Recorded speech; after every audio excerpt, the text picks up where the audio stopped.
વિપક્ષ પરેશ ધાનાણી, પૂર્વ ધારાસભ્ય પ્રતાપ દુધાત દ્વારા શરૂ થયું ખેતી બચાવો સત્યાગ્રહ આંદોલન। અમરેલી જિલ્લામાં કમોસમી માવઠાના પીડિત ખેડૂતોની વહારે કોંગ્રેસ આવી છે। વડિયા ખાતેથી કોંગ્રેસ દ્વારા ખેતી બચાવો સત્યાગ્રહનો આરંભ કરવામાં આવ્યો છે। ખેડૂતોની ખેતી બચાવવા જન આંદોલન કોંગી નેતાઓ દ્વારા કરવામાં આવ્યું છે। ખેડૂતોને સાથે રાખીને કોંગ્રેસે સત્યાગ્રહ આંદોલન શરૂ કર્યું છે। પૂર્વ નેતા વિપક્ષ પરેશ ધાનાણી, પૂર્વ ધારાસભ્ય પ્રતાપ દુધાત દ્વારા ખેતી બચાવો સત્યાગ્રહ આંદોલન શરૂ કરવામાં આવ્યું છે।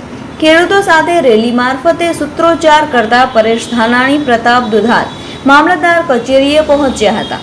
મામલતદારને આવેદનપત્ર પાઠવીને ખેડૂતોના દેવા માફ કરવાની માંગણી કરવામાં આવી હતી। કપાસ, મગફળીના ટોપલા મામલતદારને અર્પણ કરીને ખેડૂતોના કર્મ ફૂટ્યા હોવાનો વસવસો ધાનાણીએ વ્યક્ત કર્યો હતો।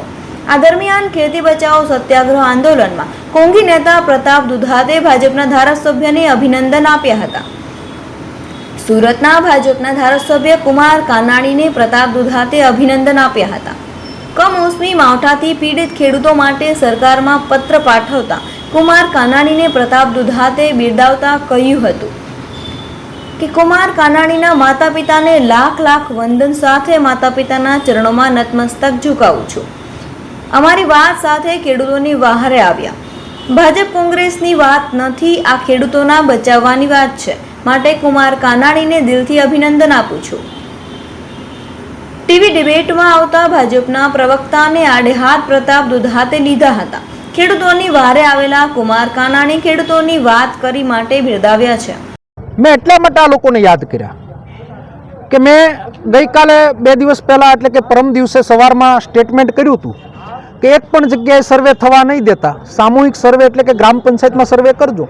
ડિબેટમાં મજા આવી, કટાક્ષો મજા આવી મારી ઉપર વાતો કરતા હતા।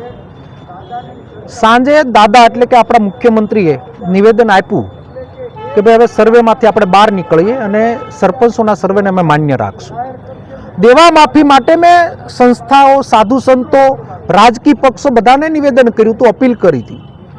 કોઈ વ્યક્તિ સ્વાર્થ નથી। આજે હું સલામ કરીશ કુમારભાઈ કાનાણીને, ભારતીય જનતા પાર્ટીના 3 ટર્મના ધારાસભ્ય છે, ખેડૂતના દીકરા છે અને ખેડૂતના દીકરા તરીકે એણે ખેડૂતની વાતની રજૂઆત કરી, એટલે મંચ ઉપરથી એના એટલા માટે આવકાર્યા મેં કે સૌ બોલશું તો ફરજ 100% સરકાર નિભાવશે। 182માંથી એક ધારાસભ્ય અને હંમેશા એ વ્યક્તિ જ્યારે કોઈનું નુકસાન થતું હોય ત્યારે બોલતા હોય ત્યારે મારા હૃદયની અંદર એની વાત આવી ગઈ અને હૃદયમાં આવેલી વાત મોઢામાં આવી। જે દિલની વાત મારી હતી કે મારી આમાં કોઈ રાજકીય માનસિકતા નથી, એ દિલની વાતના કારણે એની માતાને પણ મેં નમન કર્યું, એના પિતાને પણ નમન કર્યું અને કુમારભાઈને મેં સલામ મારી। જાહેર જીવનની અંદર ભારતીય જનતા પાર્ટીના ધારાસભ્યને સલામ મારી એવો પ્રથમ બનાવશે અને હું અભિનંદન આપું છું કે ખેડૂતના દીકરા તરીકે એને દેવા માફીની વાત કરી છે। 100 સલામ છે કુમારભાઈ તમને। આ જ પ્રમાણે નિરપક્ષ સમાજને જ્યાં તકલીફ પડતી ત્યાં સૌ આપણે બોલીએ। આની જગ્યાએ કોંગ્રેસની આ તમારે વિડીયો રાખવો હોય તો રાખજો। જાહેર જીવનમાં આવી ભૂલો કોંગ્રેસ ક્યારેય કરશે તો કોંગ્રેસ સામે પણ મોરસો માંડતા પ્રતાપ દુધાત ક્યારેય અસકાવાનો નથી। સમાજ હિતની લડાઈ લડું છું, ખેડૂતની લડાઈ લડું છું અને ખેડૂતની લડાઈ લડવા માટે સૌ સાથે મળી અને ખેડૂતને હક અપાવી એટલી જ મારી અપીલ છે। જગતનું પેટ ભરનારો જગતનો તાત આજે કમોસમી માવઠાથી રાન પાન થઈ ગયો છે।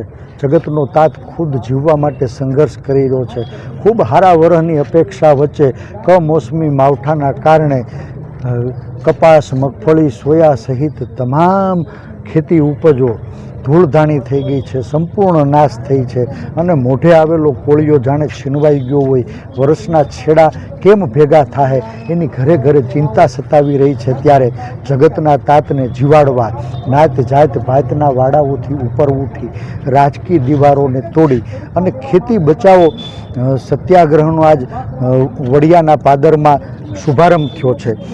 અમરેલી જિલ્લા કોંગ્રેસ સમિતિ, કુકાવાવ વડિયા તાલુકા કોંગ્રેસ સમિતિ દ્વારા આજનો આ કાર્યક્રમની અંદર ખેડૂતોની વેદનાને અમે સૌએ સાંભળી છે।